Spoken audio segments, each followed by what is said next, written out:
Meus irmãos, bom dia. Graça e a paz do Senhor Jesus a toda a igreja. Nós iremos falar hoje sobre um personagem da Bíblia Sagrada muito conhecido, o rei Salomão, filho de Davi, o homem que recebeu de Deus várias incumbências acerca da nação de Israel. E esta lição de hoje, ela nos apresenta algumas considerações trazidas pelo rei Salomão sobre a vida, sobre o que Salomão achou da vida, o que ele percebeu no final da sua vida, sobre tudo aquilo que ele viveu ao longo dos seus anos. E certamente, a lição de hoje tem muito a nos ensinar nos atuais dias. Não entendam que essa lição é uma lição meramente histórica, algo que nós vamos ver que aconteceu no passado e que de nada traz relevância para os nossos dias. Pelo contrário, a lição de hoje tem muito a nos ensinar.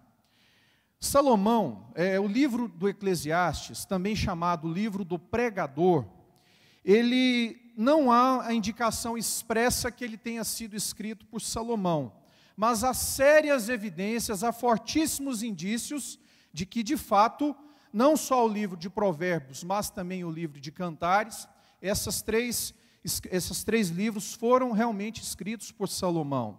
Só que há uma diferença, meus irmãos, muito interessante do momento em que Salomão escreveu esses três livros.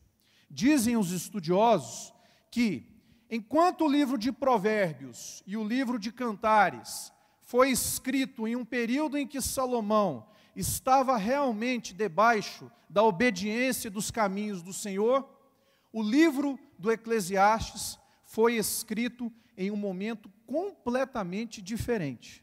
Dizem os estudiosos que o livro do Eclesiastes é nada mais, nada menos do que uma profunda reflexão de toda a vida de Salomão. E se nós formos nos ater à leitura de todo o livro do Eclesiastes, nós vamos entender que ele coloca um tema-chave principal, que é a seguinte pergunta: vale a pena viver? Todo o livro do Eclesiastes, ele está vinculado, está atrelado a esta pergunta: vale a pena viver? Nós estamos aí no século 21, muitos séculos depois em que este livro foi escrito, no ano de 2015, e eu tenho certeza absoluta que tem muita gente por aí fazendo essa mesma pergunta: será que vale a pena viver? Será que existe alguma razão pela qual eu estou nesse mundo? Será que existe algum sentido à minha vida? Daí nós entendermos o quanto esse livro é atual para os dias de hoje. E o livro do Eclesiastes, meus irmãos, ele é lançado, ele é dividido, nós podemos dizer, em três momentos. O primeiro momento, o momento em que o problema é declarado, ou seja, esta pergunta é lançada pelo escritor: vale a pena viver? Então, o rei Salomão, ele, no momento talvez até de depressão, um momento de alto conflito consigo mesmo, ele coloca a seguinte frase: não vale a pena viver. Ele começa a sua redação no livro do Eclesiastes de um modo absolutamente pessimista, dizendo que a vida não vale a pena. E ele coloca, para justificar isso, tudo aquilo que ele viveu. Deixa eu contar uma coisa para vocês aqui. Salomão, lá no primeiro livro dos Reis, no capítulo 10, conta um pouquinho de como foi a vida de Salomão. Salomão, meus irmãos, só não perdeu o trono de Israel, assim como Saul perdeu para Davi. Salomão só não perdeu o trono porque Deus havia feito uma promessa para o seu pai Davi, que da sua descendência o trono jamais sairia. Porque Salomão, ele foi um homem que nasceu nos caminhos do Senhor, começou o seu reinado debaixo da autoridade, debaixo da aprovação do Senhor, mas que em razão dos seus trabalhos administrativos e pela sua falta de caráter em um determinado momento da sua vida, Salomão se tornou um homem idólatra, ao ponto de chegar a ter 1000 mulheres, a maioria delas estrangeiras, que casaram com ele por mais absoluta conveniência, porque Davi, quando passou o trono para Salomão, quando recebe o trono, ele ficou com a incumbência de organizar politicamente a nação de Israel. As tribos estavam divididas, não havia uma organização administrativa, e Salomão, como era muito sábio, ele usou da diplomacia com as nações estrangeiras para fortalecer o seu império. E por conveniência, ele saía casando com um monte de mulher, pastora Cássia, das nações estrangeiras. E com isso veio a idolatria, o amor pelas riquezas, o interesse material acima dos interesses do reino de Deus. E Salomão, então, ele chega no fim da sua vida, concluindo que tudo que ele viveu, tudo isso não passa de mera vaidade. Se nós formos buscar o conceito, o conteúdo desta palavra vaidade no grego original, vaidade significa passageiro, palha que o vento assopra. Há alguns estudiosos que dizem que vaidade nós podemos comparar com uma bolha de sabão quando ela é estourada. Imagina, meus irmãos, uma bolha de sabão, você vai lá, faz um furinho nela e ela se dissipa no ar. É mais ou menos isso a forma pela qual Salomão descreveu o que é a vaidade e o que ele concluiu de tudo que ele passou pela vida.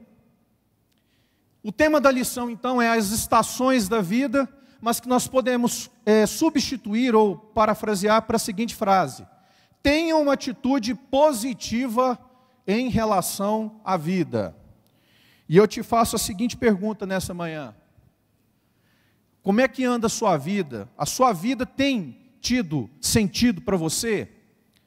Será que você tem vivido simplesmente por viver? Ou será que você tem feito da sua vida um projeto, onde existe o começo, o meio e sabe que haverá um fim? Porque a gente tem observado aí que tem muitas pessoas que têm vivido simplesmente por viver.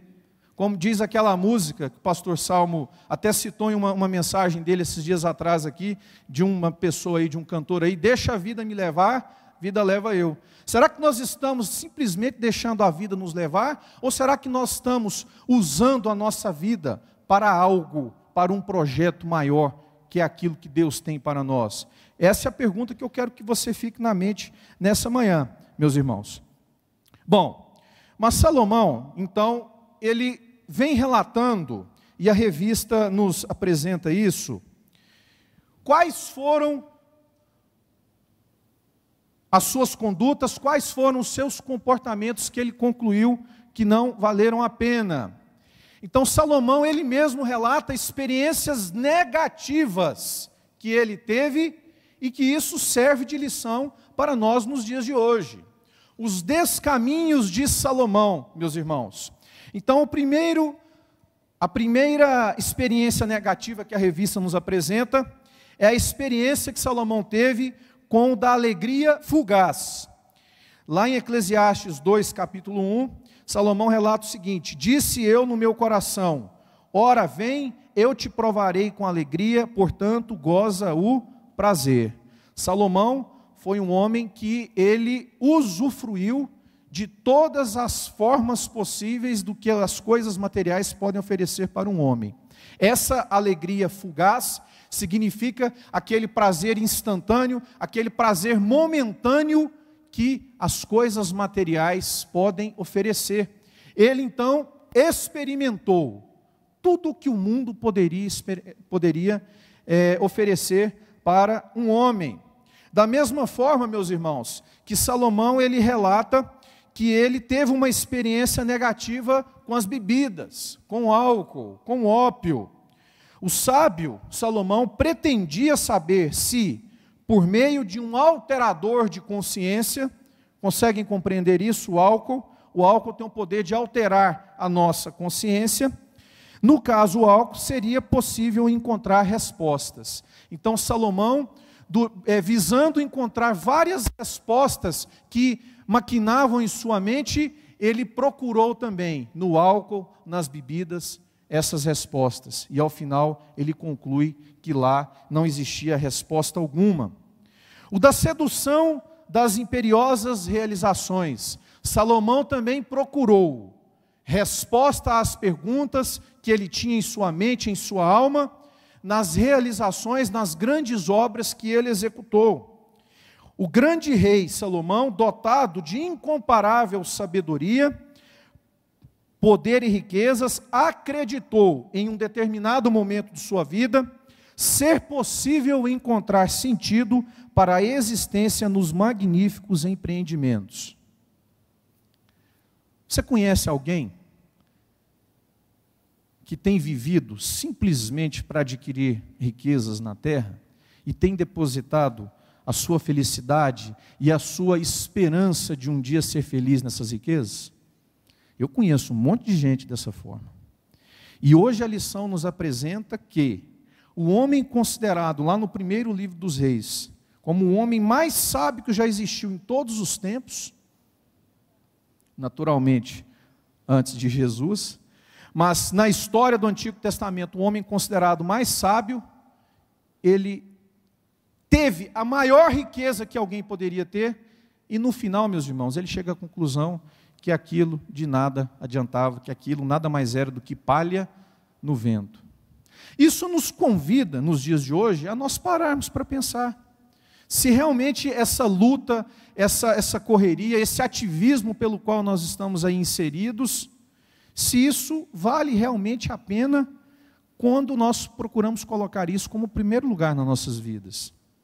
Enquanto muitas vezes nós colocamos as coisas materiais, esse ativismo, essa busca por conquistas materiais em primeiro lugar em nossas vidas, coisas mais importantes acabam ficando de lado, como a questão da nossa família, a questão da nossa saúde, e a gente não pode esquecer que nós somos templo do Espírito Santo, e na medida que nós não cuidamos do nosso corpo, nós estamos sendo relapsos, negligentes com o próprio templo do Espírito Santo. Isso nos convida a pensar nessa manhã. Poxa, se o Salomão, que o homem mais sábio do mundo, viveu por isso, está nos mostrando o que aconteceu, será que a gente não tem que parar para pensar de que realmente a gente tem que entender que existem realmente verdadeiras prioridades para as nossas vidas? Continuando, meus irmãos, a falsa segurança encontrada nas riquezas é o mesmo sentido que nós falamos aqui. Salomão colocou a sua segurança nas riquezas que ele tinha. Ele, em um determinado momento da sua vida, ele acreditou que, tendo riqueza, tendo propriedades, tendo posses, ele estaria seguro. E ele, no final, entendeu que isso de nada adiantava. E o dos múltiplos e concomitantes relacionamentos conjugais. Diz a Bíblia que Salomão, ele teve 700 mulheres, meus irmãos, e 300 concubinas. Tem gente que fala que isso é bom, isso depende do ponto de vista. Tem gente que fala que, que um casamento já é o bastante, um marido ou uma esposa já está passando de bom. O homem foi ter 1000 mulheres, e ele chega no final da vida, concluindo que aquilo ali também, buscar a felicidade em pluralidade de relacionamentos, aquilo não teve sentido algum para ele. Pense, meus irmãos, que dificuldade. Então Salomão, ele conclui, ironicamente, ele conclui o seu livro lá no início. Lá em Eclesiastes 1, capítulo 2, ele conclui tudo aquilo que ele lançou como problema, como aquela pergunta: a vida vale a pena? E a resposta dele é: vaidade de vaidades, diz o pregador, tudo é vaidade. Ou seja, de nada adianta você correr, de nada adianta você trabalhar, como diz lá no Salmo 127, se o Senhor não edificar a sua casa, em vão trabalha os que nelam edificam. Salomão então chega à conclusão de que tudo que ele conquistou ao longo da sua vida, nada teve sentido, porque o verdadeiro sentido ele perdeu lá atrás, e no final da sua vida é que ele foi encontrar a resposta. E o verdadeiro sentido para nossas vidas, meus irmãos, é nós estarmos debaixo da graça do Senhor Deus. Quantas vezes nós nos perdemos ao longo da vida, e às vezes as pessoas morrem sem entender que o verdadeiro sentido da vida é aquela vida que sempre tem no Senhor a esperança de tudo. Salomão, não há na Bíblia nenhuma afirmação positiva de que Salomão tenha se arrependido.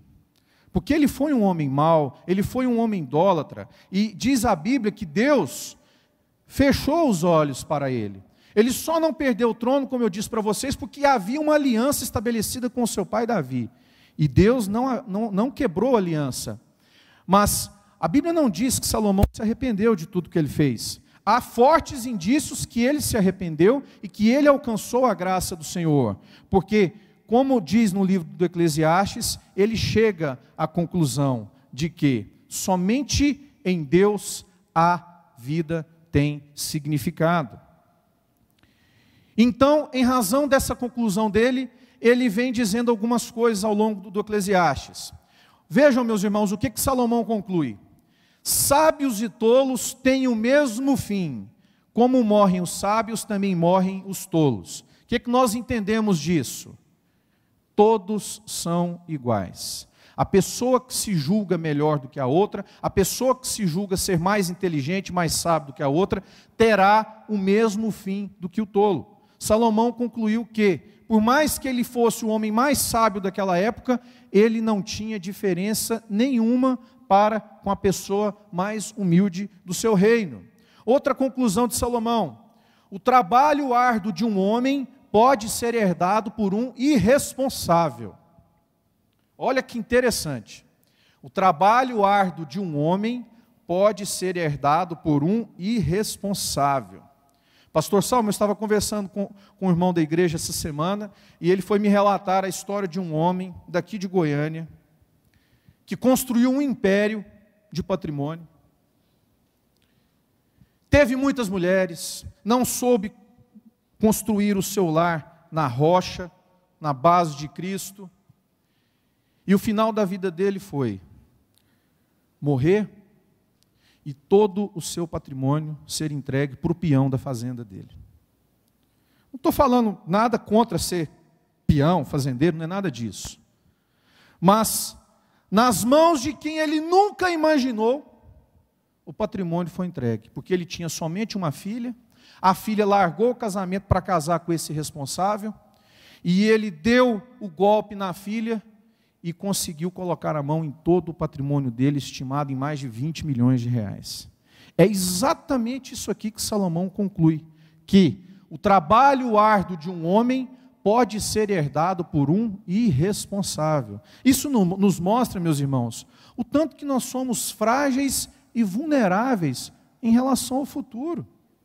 E aquele que não é diligente, aquele que não sabe construir a sua vida nos pilares de Deus, ele pode experimentar, perder tudo que ele construiu ao longo da sua vida e entregar nas mãos de uma pessoa nécia, de um homem insensato, de um homem irresponsável.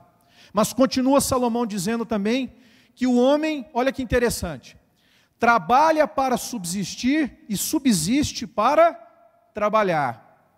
Salomão conclui que o homem realmente ele precisa trabalhar, mas que o trabalho nada mais é do que um meio pelo qual ele busca a sua subsistência, e a sua subsistência é para viabilizar o seu trabalho. Não raramente a maldade sobrepuja a justiça, e Salomão também conclui que homens e animais têm o mesmo destino. Pois lá em Eclesiastes 3,19 fala que todos são pó e todos ao pó tornarão. A crítica de Salomão ela vai tão profunda que ele compara o homem que é a criatura suprema feita por Deus, a uma outra criatura, que são os animais.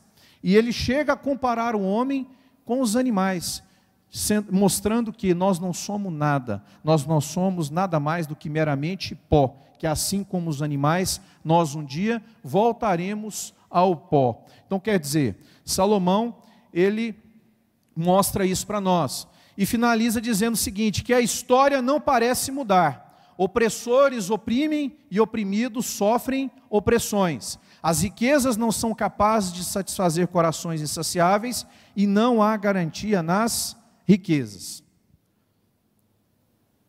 Há um versículo que eu fiz questão de destacar aqui, e eu gostaria de compartilhar com a igreja, que é um versículo interessantíssimo, que está lá em Eclesiastes 3:13. Eu coloquei até uma versão daquela Bíblia, a Mensagem, uma versão moderna, que diz o seguinte, isso é Salomão dizendo, tá? Já no final da sua vida. Descobri que o melhor é ir tocando a vida, divertir-se e aproveitar ao máximo. Em resumo, comer e beber do bom e do melhor e tirar o que puder do próprio trabalho. Esse é o presente de Deus. Muita gente, por que eu fiz questão de colocar esse versículo aqui, para compartilhar com a igreja? Que muita gente tem uma interpretação errada sobre o que está escrito aqui. Muita gente acha que isso aqui é uma liberalidade que o homem tem da parte de Deus para sair curtindo a vida e simplesmente divertir-se, ir tocando a vida, comer do bom e do melhor, sem que isso haja um significado paralelo. E não é assim.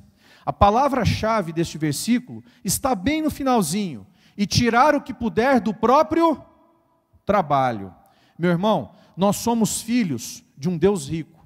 Nós somos filhos de um Deus que é o dono de todo ouro e toda prata. E nós não fomos criados, nós não fomos chamados para uma vida de escassez, para uma vida de limitações. Todos nós fomos chamados para ter uma vida de abundância, desde que tudo aquilo que o Senhor nos conceda, advenha do nosso trabalho. Qual que é a diferença principal entre o homem próspero e o homem rico? Será que todo homem rico é próspero? Será que todo homem próspero é rico? O que vocês acham? Há diferença? É lógico que há diferença. Nós podemos encontrar pessoas ricas, presta atenção em mim aqui, nós podemos encontrar pessoas ricas, mas que não são prósperas. Nós podemos encontrar pessoas pobres, mas que são prósperas. Existe a possibilidade de ter um rico próspero? Sim. Mas existe a possibilidade de ter um pobre próspero? Também existe. E qual é a diferença, meus irmãos? O que é então o segredo de nós sermos prósperos? Porque é o que tudo indica, a prosperidade, ela vale mais do que a riqueza. O segredo é que a pessoa, para ser próspero, tudo aquilo que ela fizer deve estar debaixo da aprovação do Senhor. O nosso Deus é um Deus doador. O nosso Deus, Ele doa para o crente e doa também para o não crente. O sol nasce para todos. Então não é porque o ímpio conquista as coisas que a gente tem que sair concluindo que ele é próspero. O ímpio, ele conquista as coisas por dois motivos. Ou porque Deus quis dar para ele, e Deus na sua infinita onipotência, Ele pode fazer isso, mas como também Ele pode conquistar riquezas em razão do seu trabalho. Mas na maioria das vezes, o ímpio, ele não sabe o que é a riqueza acumulada com prosperidade. A prosperidade é tudo aquilo que você construiu, teve a aprovação do Senhor. E eu te pergunto nessa manhã, faça aí um raio-x da sua vida para trás, e sonde o seu coração nessa manhã, e pense, reflita, será que você conquistou até os dias de hoje? Será que foi meramente riqueza? Ou será que foi riqueza acumulada com prosperidade? Nós podemos encontrar pessoas desprovidas de bens materiais.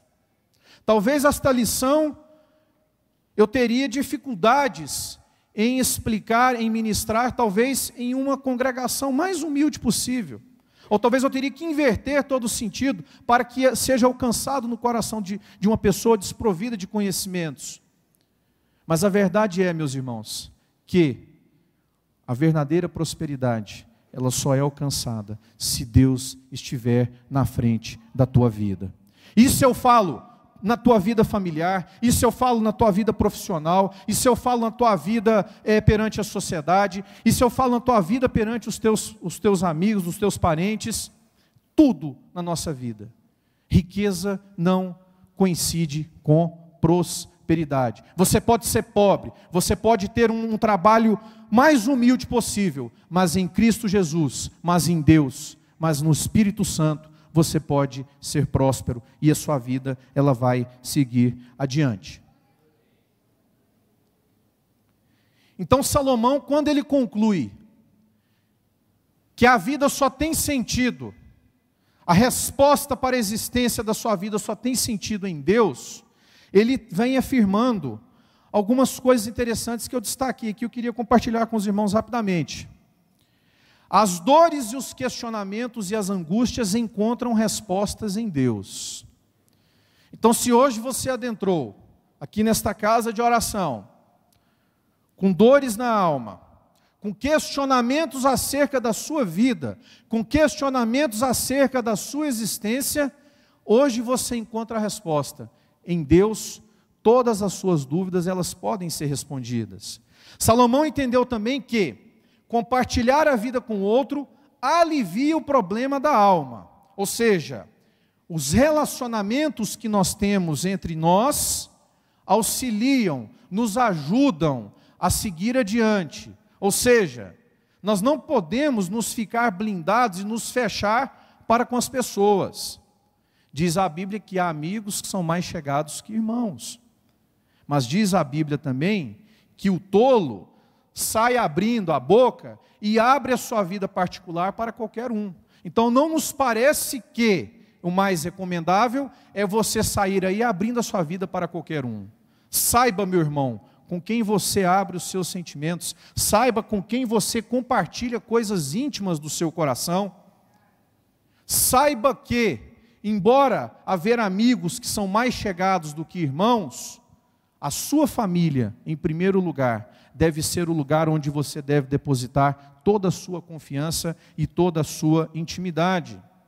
A partir da queda, o homem foi precipitado no caos. E em relação a isso, o que nos faz testemunhar infinitas e espantosas tragédias. Então Salomão justifica tudo que acontece no mundo, todas essas desgraças que têm acontecido no mundo, em razão da queda do homem lá no Jardim do Éden. O relacionamento conjugal firmado no amor ganha sentido em Deus. Depois dele ter 700 esposas e 300 concubinas, ele chega à conclusão que o verdadeiro relacionamento conjugal é aquele que é firmado no amor e que ganha sentido em Deus. Quantas pessoas estão perdendo a chance de prosperar na vida familiar, porque não tem colocado a sua família debaixo da proteção de Deus. E para finalizar, Salomão fala o seguinte: quando a crise financeira bater a porta, investir, depositando a esperança no Senhor, é o melhor caminho. E em relação a esta questão da crise financeira, eu quero convidar você a abrir a sua Bíblia, lá no texto-chave da nossa lição, lá em Eclesiastes, capítulo 11. E nós vamos agora tirar alguns minutos para conversar sobre crise financeira. O que é que Salomão nos ensina, o que a Bíblia Sagrada nos propõe como saída para as crises financeiras? Olha para mim aqui, meu irmão. Se você chegou nessa casa hoje com crise financeira, com problema de dinheiro, sem esperança, sem saída, você não vai poder sair daqui hoje dizendo que você não encontrou a resposta. Deus, o Senhor, nesta manhã, Ele vai mostrar para você, na palavra dEle, qual é o caminho para você sair dessa crise financeira. Eu não sei qual foi a razão e qual foi o contexto que você veio aqui hoje. Às vezes você é um visitante, às vezes você é a primeira vez que você entra numa casa de oração, numa igreja evangélica. E se você estiver com problemas na sua vida financeira, o Senhor hoje vai revelar para você a saída disso aí. Tá bom? Vamos ler novamente aí. Eclesiastes 11, de 1 a 8. Lança o teu pão sobre as águas, porque depois de muitos dias o acharás. Reparte com 7 e ainda com 8, porque não sabes que mal sobrevirá à terra. Estando as nuvens cheias, derramam aguaceiros sobre a terra, caindo a árvore para o sul ou para o norte. No lugar em que ela cair, aí ficará. Quem somente observa o vento, nunca semeará, e o que olha para as nuvens, nunca cegará. Assim como tu não sabes qual o caminho do vento, nem como se formam os ossos no ventre da mulher grávida, assim também não sabes as obras de Deus, que faz todas as coisas. Semeia pela manhã a tua semente, e à tarde não repouses a mão, porque não sabes qual prosperará, se esta, se aquela, ou se ambas igualmente serão boas. Doce é a luz, e agradável aos olhos ver o sol. Ainda que o homem viva muitos anos, regozije-se em todos eles. Contudo, deve lembrar-se de que há dias de trevas, porque serão muitos. Tudo quanto sucede é vaidade.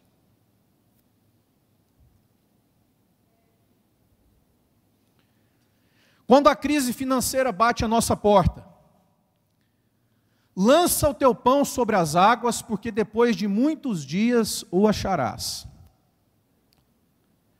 Há várias interpretações, meus irmãos, sobre este versículo. Há estudiosos que dizem que uma interpretação simples e pura para isso aqui é a questão da generosidade. Seja generoso com o próximo, que a vida será generosa com você. Mas quando nós aprofundamos no estudo da palavra de Deus, quando nós procuramos entender por que Salomão escreveu isso, a Bíblia tem mais a nos dizer. Há um pouquinho mais de conteúdo que nós precisamos compartilhar aqui. Lança o teu pão sobre as águas através de boas obras. Meus irmãos, lança o teu pão. Os estudiosos dizem que este versículo nos apresenta duas figuras. A primeira figura é a figura do rio Nilo. Deixa eu explicar para vocês. O rio Nilo está lá no Egito. O rio Nilo é considerado, aí até os dias de hoje, as margens do rio Nilo, como uma das terras mais férteis do mundo. E como que funcionava a agricultura naquela época? Funcionava da seguinte maneira: nas cheias do rio, aquelas pessoas que moravam ao redor do rio Nilo tinham seus barcos, e ainda com o rio cheio, eles começavam a semear o trigo e o arroz. Quando as águas do rio abaixavam, aquele trigo, aquele arroz brotava, de modo a frutificar abundantemente. Era algo impressionante e continua sendo até os dias de hoje. Eu tive o cuidado de confirmar isso. Até os dias de hoje, a fertilidade das margens do rio Nilo é algo sobrenatural. Mas há também uma segunda figura, que é a figura do comerciante, que é a figura do empresário da época que tinha que dispor do seu barco para pegar aquela produção e sair vendendo em outros povos. E ao que parece, ao que tudo indica a Bíblia Sagrada, e eu quero ler para os irmãos para que a gente entenda o contexto real deste versículo em Eclesiastes, é que o rei Salomão era um empresário, como ele era um rei e ele era muito rico, ele investia em vários segmentos. E o rei Salomão, diz a Bíblia, eu vou ler para vocês aqui, que ele era dono de uma frota de navios. E que ele pegava a frota dos seus navios, pegava a produção dos grãos e colocava pessoas, a sua equipe, para sair nos povos estrangeiros, vendendo aquela produção. E depois de meses, aqueles navios voltavam, abarrotados de tudo aquilo que existia do bom e do melhor. Ouro, prata. Querem ver aqui? Somente escutem aqui, mas está lá em 1º livro dos Reis, capítulo 10, versículo 22. 1 Reis 10, 22. Olha o que é que fala das riquezas de Salomão. Porque o rei tinha no mar uma frota de Tarsis, como as naus de Irão, que de 3 em 3 anos voltava a frota de Tarsis, trazendo ouro, prata, marfim, bugios e pavões. É neste contexto, meus irmãos, que Salomão descreve Eclesiastes 11:1. Lança o teu pão sobre as águas, para que depois de muito tempo aquilo retorne para você. Era normal daquela época você lançar o pão, só que o pão, no sentido pão mesmo, de farinha que a gente conhece, não é esse sentido que Salomão quis dizer, porque se você jogar um pão sobre as águas, provavelmente vai acontecer 3 coisas. Ou o pão vai desfalecer, vai desintegrar, ou os peixes vão comer, ou as árvores vão comer o pão. Então o pão que nós devemos trazer para o nosso entendimento nos dias de hoje, é aquele pão que significa o trabalho. Não que você seja um empresário do ramo da panificação, que mexa com padaria, mas se você trabalhar com borracharia, você sai cedo para trabalhar e diz, estou saindo para ganhar o pão de cada dia. Se você é um médico, você sai e diz, estou indo ganhar o meu pão. Então este versículo remete a todos nós, independente do ofício e encargo que nos é colocado nos dias de hoje. Lança o teu pão, meu irmão, sobre as águas, porque depois de muitos dias, aquilo retornará para você. E eu quero rapidamente, eu tenho ainda 10 minutos, compartilhar com vocês 4 instruções que a palavra de Deus nos traz acerca de lançar esse pão. Como que nós cristãos, como que nós crentes, podemos lançar o nosso pão em prol do reino de Deus. E a primeira ministração que eu trago à igreja é, lança o teu pão através de boas obras. E eu quero ler um versículo, se você quiser me acompanhar, abra lá no livro de Gálatas, capítulo 6, versículos 9 e 10. Gálatas 6, versículos 9 e 10. É um trecho da Bíblia que, se você gosta de marcar, se você gosta aí de sublinhar, de assinalar versículos importantes, marque esse versículo na tua Bíblia, tá? É um texto realmente para nós gravarmos em nossos corações. Lança o teu pão sobre as águas através de boas obras. Diz assim a palavra de Deus. E não nos cansemos de fazer o bem, pois a seu tempo ceifaremos, se não desfalecermos. Por isso, enquanto tivermos oportunidade, façamos o bem a quem, gente? A todos, mas principalmente aos da família da fé. Meus irmãos, você pode lançar o teu pão sobre as águas fazendo o bem a quem de direito. Lá em Provérbios capítulo 24, diz o seguinte, não te furtes em fazer o bem a quem de direito. A palavra de Deus está consignado aqui que o apóstolo Paulo nos exorta a nós praticarmos e não nos cansarmos de praticar o bem e de fazer o bem. O problema é que hoje, essa sociedade na qual nós estamos vinculados, ela tem lançado sobre nós uma influência de que as coisas estão sempre acabando, que o certo é nós segurarmos, o certo é nós retermos, o certo é nós não compartilharmos aquilo que Deus nos tem abençoado. Há muito tempo atrás já se dizia que o ar está acabando, que a camada de ozônio está sendo destruída. Agora nós estamos vendo a questão da água, o povo dizendo que a água está acabando, e a gente está vendo que por falta de gestão, por falta de organização, de administração, tem faltado água em alguns lugares. E a tendência é sempre esta: tudo que você conquiste, segura. Tudo que você ganha, segura, porque vai fazer falta um dia e você não pode compartilhar. Mas eu quero dizer para você nessa manhã que o que Deus tem para nós é diferente do que a sociedade tenta nos colocar. Meus irmãos, nós somos herdeiros, nós somos povo de uma nação que não está na terra, nós estamos aqui provisoriamente. Este mundo que nós estamos vivendo é passageiro, porque está garantido para nós uma vida num lugar junto com Deus Pai, com Deus Filho, com Deus Espírito, em que nada há de nos faltar. E esse mesmo Deus, que diferentemente do que diz a sociedade, que mostra que a gente tem que guardar, que a gente tem que reter, nós temos a garantia vinda de Deus, que o Senhor nos diz que, ainda que nós andemos pelo vale da sombra da morte, nada nos faltaria, porque o Senhor é o nosso pastor e nada há de nos faltar. Então nós não podemos, meus irmãos, nos conformar com as coisas que são colocadas por este mundo. Nós precisamos entender que o Senhor é que nos dá toda a provisão que nós precisamos. É do Senhor que advém a nossa esperança. E lança o teu pão nas águas através de nossas obras. Porque depois de muito isso nos será retornado. John Wesley, grande pregador inglês, ele nos ensina uma coisa que eu gostaria de compartilhar com a igreja. John Wesley disse assim: Pastor Carlos, olha que interessante: faça todo o bem que você puder, por todos os modos que você puder, por todos os meios que você puder, por todos os lugares que você puder, por todo o tempo que você puder, e para todas as pessoas que você puder.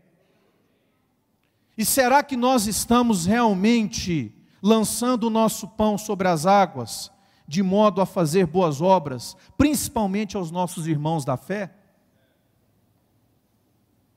Meus irmãos, nós somos privilegiados demais. Nós estamos aqui na melhor região de Goiânia, talvez na melhor igreja de Goiânia, talvez nós estamos sentados na melhor poltrona que uma igreja pode oferecer, com os melhores recursos que podem oferecer, mas a gente não pode cair nessa comodidade, a gente não pode cair no conformismo, e a gente não pode se esquecer que a palavra de Deus nos exorta de que há muitos irmãos da nossa fé precisando da nossa ajuda. E qual é o talento que você tem colocado à disposição do Senhor? Ah, Marcos, mas eu não tenho habilidade para pregar. Às vezes você não tem habilidade para pregar, mas você tem habilidade com criança. Quantas congregações estão precisando de ajuda? Marcos, eu não sei o que fazer. Vem para cá na oração de Davi, ora, pede para o Senhor revelar o que você pode ajudar no reino de Deus. E às vezes, eu me lembro aqui da história de Davi e Jonatas, e o filho de Jonatas, Mefibosete. Davi era um roceiro ainda, um caipira, e já era amigo de Jonatas. E por várias vezes o pai de Jonatas, Saul, tentou matar Davi, e Jonatas entrou com a sua influência de filho, de príncipe, e não permitiu que o pai maquinasse contra a vida de Davi. Jonatas tem um filho, esse filho é acidentado, fugindo de uma guerra, fica paralítico. Jonatas morre, e Jonatas não viu. Jonatas lançou o pão sobre as águas. Jonatas defendeu Davi, mas Jonatas não viu o retorno na sua vida. Quem foi experimentar o retorno do pão na vida de Jonatas foi o seu filho Mefibosete. E não é nem por isso, meus irmãos, que às vezes a resposta de Deus pode tardar para a sua vida e que a gente tem que se acomodar, porque diz a Bíblia que às vezes pode acontecer que nós não vejamos o retorno vindo da parte de Deus, mas as nossas gerações é que vejam, e nem por isso nós devemos parar e desfalecer diante das circunstâncias. Lance o teu pão sobre as águas através das suas obras. Mas a segunda ministração que eu quero compartilhar com vocês é que nós devemos lançar o pão sobre as águas através das nossas influências. Essa bolinha aqui, acho que está meio apagado, mas é uma bolinha vermelha, que se destaca no meio das demais bolinhas. Deixa eu dizer uma coisa para você. A posição que Deus te colocou nos dias de hoje, que Deus lhe concede diariamente no seu dia a dia, quer você seja uma dona de casa, quer você seja uma passadeira de roupa, quer você seja um borracheiro, quer você seja um profissional da informática, quer você seja um advogado, um contador, seja um professor, seja o que você for, até mesmo um estudante. Que tem gente que acha que estudante não é profissão. Estudante é profissão, sim. Talvez a mais importante das profissões. Porque é aquela que você vai definir a segunda profissão que você vai ter no futuro próximo. Mas a verdade, meus irmãos, é que nós somos sal da terra e luz do mundo. E assim como tal, nós devemos fazer a diferença em todos os lugares que nós estamos.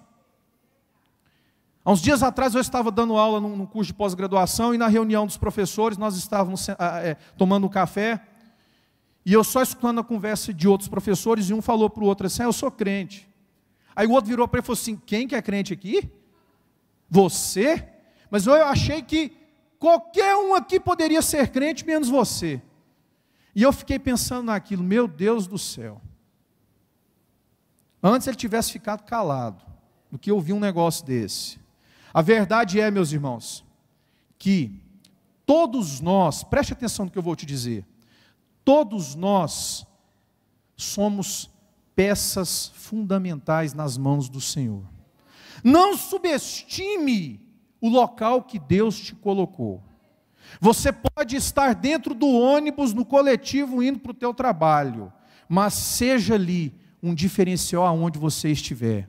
Você pode estar colocado, você pode sentar à mesa com o presidente da República, mas que você esteja sentado à frente do presidente da República, fazendo a diferença, mostrando que você é uma pessoa diferente.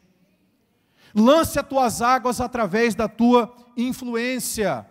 Meu irmão, é um privilégio que Deus nos concede, cada qual aqui, aonde Deus nos coloca, podermos fazer a diferença. Eu posso compartilhar com os irmãos algo com muito temor, não entendam isso como forma de autoafirmação, mas eu tive uma experiência dessa, pastor Fofo, na semana passada. Eu fui a Cuiabá, numa reunião, para ver se eu era contratado para fazer um serviço. O cliente chegou para mim e falou o seguinte, Marcos, já passaram 6 advogados aqui, você é o 7º, mas eu vou fechar o contrato com você, porque eu estou vendo que você não é corrupto. Sem mais nem menos ele falou isso para mim, eu estou vendo que você não entra no esquema. E precisou passar 6 para ele ver para ele encontrar o que ele estava procurando. Honestidade e transparência naquilo que era falado. Eu saí de lá engrandecido, eu agradeci o nome do Senhor, porque eu simplesmente, a forma como eu falei, ele viu diferença naquilo que eu apresentei para ele. Meus irmãos, nós precisamos ser transparentes, nós precisamos ser honestos, nós precisamos ser verdadeiros naquilo que nós fazemos. Você pode ser um vendedor de carro, mas não venda um carro para o teu irmão, porque você sabendo que o carro está estragado, não. Como eu vi um irmão fazer semana retrasada com o outro. O irmão da igreja vendendo o carro, trapaceando o irmão. Voltou a quilometragem do carro. Isso é até crime, está previsto no Código Penal que é crime, voltar a quilometragem do carro. O irmão voltou a quilometragem do carro. Sabe como que Satanás desmascarou ele? O irmão comprou o carro. Quando ele abriu o porta-luva, foi ver os documentos, André, tinha uma nota fiscal aí de uma loja dessa de pneu e consignada a quilometragem 3 vezes mais daquilo que estava no velocímetro. Aí ele foi lá, mas peraí, o que você está me mostrando aqui? Você não teve a coragem nem de tirar isso aqui. Aí ele foi lá na loja, confirmou, não, esse carro chegou aqui com a quilometragem tanto e foi feito um serviço com essa quilometragem. Que nós sejamos transparentes, que nós sejamos pessoas que possam influenciar no meio das pessoas. Terceira ministração, o nosso tempo está avançando. Lança o teu pão sobre as águas através das suas palavras. Meus irmãos, palavras faladas ou palavras escritas são de uma força tremenda, de uma força extraordinária. Deixa eu ler com vocês somente um versículo. Isaías 50, versículo 4 diz o seguinte: o Senhor Deus me deu língua de eruditos, para que eu saiba dizer boa palavra ao cansado. Ele me desperta todas as manhãs, desperta meu ouvido para que eu ouça como os eruditos. Eu mais o Fernando, nós temos falado incansavelmente para os adolescentes o seguinte, nas ministrações que nós trazemos para eles aqui: jovem, presta atenção na hora da palavra, desliga o teu celular, presta atenção, porque agora é Deus que está falando para você. E a gente tem falado incansavelmente para os adolescentes o seguinte: às vezes vocês podem guardar uma mágoa no seu coração por causa de uma palavra que foi dita para você, mas às vezes também é uma palavra que Deus vai ministrar ao seu coração que vai libertar essa mágoa. Então as palavras têm poder em nossas vidas, e nós podemos usar da palavra como forma de lançar o pão para que aquilo retorne para nossas vidas. De que forma? Lançando sempre palavras das nossas bocas abençoadoras, palavras que edificam, palavras que tragam retorno positivo na vida das pessoas. Uma palavra dita com ira para um exército pode destruir uma nação, mas uma palavra dita com amor pode também trazer o poder de transformar uma nação. Amém, meus irmãos? E para finalizar, lança o teu pão sobre as águas através dos seus bens. E eu disse minutos atrás que ninguém vai poder sair daqui dizendo que saiu sem a resposta para sair de crise financeira. E o rei Salomão, no livro de Eclesiastes, nos apresenta a saída, a solução para crises financeiras. Lança o teu pão sobre as águas através de teus bens. E eu te pergunto, o seu tempo tem estado realmente em prol do serviço do Senhor? Ou será que é só o teu tempo de domingo de manhã e domingo à noite, e raramente domingo quarta à noite, que tem estado em prol do Senhor? Será que a gente tem levado Deus simplesmente como algo, uma pessoa que tem algo a nos oferecer? Ou será que a gente tem colocado Deus simplesmente nós como filhos que devemos adorá-lo na beleza da sua santidade? Lucas 6,38 diz o seguinte: e receba essa palavra nesta manhã para edificar a sua vida, meu irmão. Dai e dar-se-vos-á, boa medida, recalcada, sacudida e transbordante, generosamente vos darão, porque com a medida com que medirdes, também vos medirão de novo. Martinho Lutero nos ensina algo interessantíssimo. Ele diz o seguinte: toda pessoa, olha que interessante, meus irmãos, toda pessoa precisa ter 3 conversões. Mas o que é isso, Marcos? Jesus é só um, eu tenho que me converter 3 vezes? Sim, segundo Martinho Lutero, a gente tem que ter 3 tipos de conversão. A primeira conversão que a gente tem que ter, a gente precisa converter o nosso coração.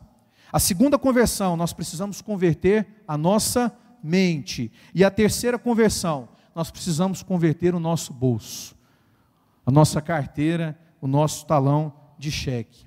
Dinheiro por si só, eu não vou dizer para os irmãos que é uma coisa boa e nem que é uma coisa ruim, mas o dinheiro é um espelho daquilo que mostra o nosso coração e o nosso caráter. Tony Dennett, pastor da Assembleia de Deus de Los Angeles, a igreja dele tem mais de 12 mil membros, ele diz para a gente o seguinte, que há 4 níveis de nós recebermos o retorno de Deus quando a gente entrega a nossa vida em sacrifício ao Senhor. O primeiro nível da bênção, ele diz que é o nível da bolsa ou do saco furado. Será que tem gente aqui que está nesse nível? O que é esse nível da bolsa, o nível do saco furado? É aquele nível em que você trabalha, o dinheiro não dá para nada, você não consegue pagar as contas e o dinheiro não dá nem para você pagar o dízimo. Tem muita gente que não sabe priorizar, não sabe honrar as coisas de Deus, não sabe honrar o dízimo. Não vou nem falar de oferta, a oferta é daqui a pouco. Mas não sabe honrar o dízimo, porque o dízimo não é coisa, não é graça que a gente está fazendo para Deus, não. Dízimo é obrigação. E como diz a pastora Cássia, a pessoa que não devolve a Deus a parte do dízimo, está roubando de Deus. Então, o primeiro nível que esse pastor americano compartilha conosco é o nível da bolsa do saco furado. Você trabalha e o teu dinheiro não prospera e você não entende por quê. Mas a resposta é o seguinte: será que você está honrando a Deus em primeiro lugar com a tua obrigação do dízimo? Mas há também um segundo nível que ele fala, que é o nível do barril. O nível do barril é aquele nível da viúva, que mesmo sendo pobrezinha, como diz na Bíblia, ela sempre colocou o pouquinho que ela podia, mas aquele pouquinho nunca faltou de ser abastecido na sua casa. Às vezes você já ultrapassou o nível da bolsa furada e você está no nível do barril, mas você ainda não consegue romper, você ainda não consegue viver experiências sobrenaturais com Deus. E aí entra o terceiro nível, o nível do cesto. O nível do cesto, meus irmãos, é aquele nível comparado daquele menino que experimentou aquele milagre da multiplicação dos pães e dos peixes, aonde o pastor cita que ele não sabe se isso aconteceu, mas se formos levar a lógica da história, Jesus, quando recebeu aqueles 5 pães e aqueles 2 peixinhos e multiplicou, e que ainda diz a Bíblia que sobraram 12 cestos, uma infinidade de cestos, naquela proporção, aquele menino voltou para sua casa, pastora Cássia, não só com 5 pães e 2 peixinhos, mas com 12 cestos de sobra, de fartura e de lucro, de abundância, vamos dizer assim. O nível do cesto é aquele onde você abre tudo que você tem, e Deus nos concede infinitamente mais do que nós podemos imaginar. Mas há um quarto nível ainda, e eu já estou finalizando. Há um quarto nível ainda, que o Senhor nos propõe a vivermos, que é o nível do celeiro.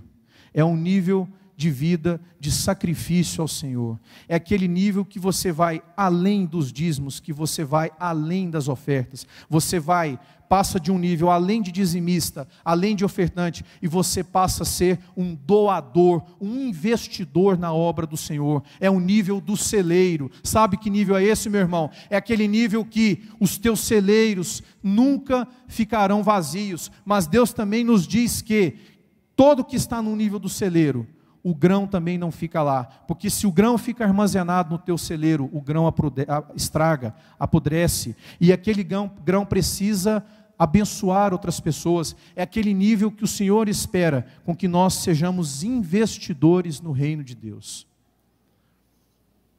Você está com crise financeira? Você tem vivido dificuldade financeira? Experimente do Senhor viver no nível do celeiro. Faça o feijão com arroz, vamos dizer assim. Seja um dizimista, seja um ofertante, que isso já é o bastante. Mas se você quiser viver coisas inimagináveis, que você nunca imaginou que você poderia viver, experimente algo além. Invista no reino de Deus, doe o seu tempo, seja um investidor na obra, seja um doador daquilo que Deus colocou nas tuas mãos em prol do reino de Deus. Esse é o segredo da lição para nós vencermos as crises financeiras. E Salomão, certamente, no final da sua vida, ele entendeu tudo isso. Que nós não sejamos como Salomão na parte ruim que ele viveu. Que nós não tenhamos que ter tudo, não aproveitar nada ou aproveitar de forma errada para chegar no fim das nossas vidas e entender que vaidade de vaidades, tudo nada mais é do que palha ao vento. Mas que nós aproveitemos o lado bom de Salomão e nós saibamos aproveitar, meus irmãos, aquilo que Deus nos concede e aplicarmos em prol do reino de Deus. Amém? Eu queria te convidar a ficar em pé. Nós vamos fazer uma oração para encerrar.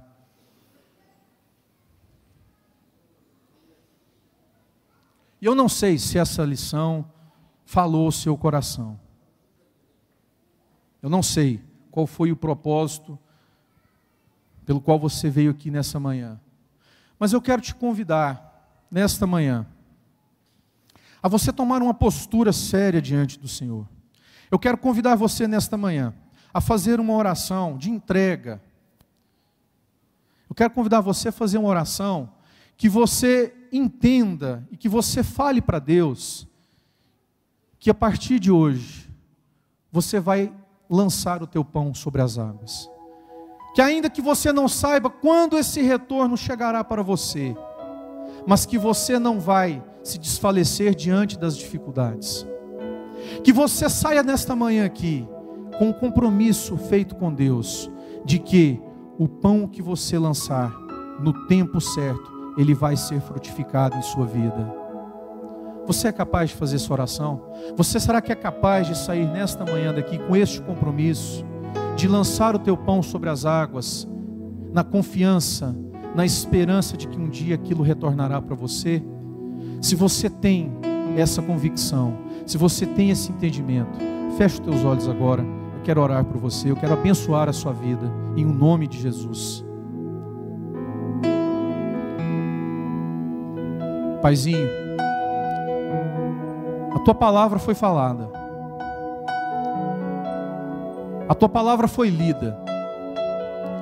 Nós entendemos nesta manhã que nós somos chamados para ser pessoas mais que vencedoras. E nós, como filhos do Senhor, nós somos chamados, nós somos desafiados a lançar diariamente o pão sobre o rio. Paizinho, eu quero pedir agora pela vida de cada pessoa que está presente na tua casa, que o Senhor nesta manhã venha ao encontro de cada coração aqui aberto, de cada coração aqui quebrantado, e que nós saiamos daqui, Pai, com o entendimento de que nós podemos lançar o nosso pão através de boas obras. Senhor Deus, eu sei que o Senhor falou ao coração de muitas pessoas aqui, que tem fechado a mão, que tem fechado o coração, que tem fechado o tempo, que tem sido egoísta com as coisas que o Senhor tem concedido a eles, e que nesta manhã, pessoas estão saindo daqui entendendo que precisam ser mais doadores do que receptores. Paizinho, eu quero te agradecer também, porque a tua palavra falou ao coração de muitos profissionais que estão aqui, e que estão saindo daqui nesta manhã, sabendo que precisam, e que podem usar o seu trabalho, o seu benefício, em prol do teu reino daqui na terra. Que aonde cada pessoa aqui, Senhor Deus, colocar a planta dos seus pés, ali as pessoas saibam que está chegando e entrando uma pessoa diferente. Que cada pessoa aqui presente seja verdadeiramente sal da terra e luz do mundo. Eu quero te agradecer, ó Pai, porque eu sei também que o Senhor nesta manhã está curando a língua e a boca de muitas pessoas que têm aberto, que têm proferido palavras para amaldiçoar os irmãos, os seus próximos, os seus familiares, o seu esposo, a sua esposa, os seus filhos, mas que nesta manhã estão saindo daqui entendendo que o segredo para nós recebermos de volta o pão que nós lançamos na água é nós proferirmos sempre palavras boas, palavras doces. Corações estão sendo transformados nesta manhã, Senhor, e eu te agradeço por isso. Pais que estão convertendo os seus corações aos filhos, filhos que estão convertendo os seus corações aos pais, porque estão entendendo nesta manhã o poder da palavra, o poder que a palavra tem sobre a vida daquele que teme a Deus. E por fim, Senhor, eu quero te agradecer e eu quero te pedir que o Senhor nos ensine e nos capacite a vencer essa obra, essa coisa diabólica que vem em nossas vidas, de acharmos que a gente não pode ser doador, que os nossos bens não estão ao teu serviço. Paizinho querido, eu quero te agradecer, porque eu sei que tem pessoas que estão saindo daqui nesta manhã com a convicção de que podem e que devem colocar todos os seus bens em prol do teu reino. Paizinho querido, eu quero te agradecer. Senhor Deus, que essa palavra frutifique em nossos corações, que nós saiamos daqui fortalecidos e abençoados, no nome do Teu Filho amado Jesus. Amém. Se você foi abençoado, dê uma salva de palmas em nome de Jesus para o Senhor. Glória a Deus.